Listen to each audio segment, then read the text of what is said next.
Paradores podería pechar 7 dos seus establecementos, 2 deles en Galicia, serían o de Ferrol e o de Verín. Comezaron as negociacións do ERE e a empresa presentoulle aos sindicatos os seus plans que pasan polo despedimento de 644 traballadores, un 15% do persoal.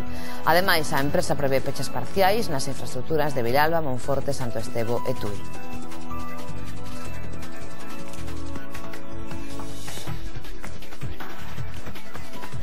Os paradores de Ferrol e Verín son 2 dos 7 establecementos que pechará a cadea Paradores de Turismo, eso segundo os sindicatos.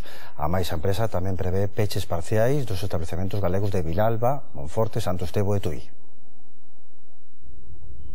Comezaron as negociacións do ERE no que a empresa Paradores lle presentou aos sindicatos os seus plans. No que afecta a Galicia, quere pechar definitivamente os hotéis de Ferrol e Verín, a máis doutros en Albacete, Ciudad Real, Huelva, Murcia e Teruel. En total, a empresa despediría a 644 traballadores, un 15% do cadro de persoal.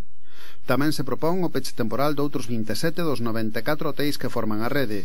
Fontes oficiais de Paradores confirmaron que na negociación colectiva está a analizarse o peche de 7 establecementos para a viabilidade da empresa, pero non desvelaron cales. Os sindicatos xa anunciaron o seu rexeitamento ao plan, que afectaría en total a uns 1.500 dos 4.600 traballadores que ten a empresa en toda España, e pediron a dimisión do comité de dirección da cadea hoteleira.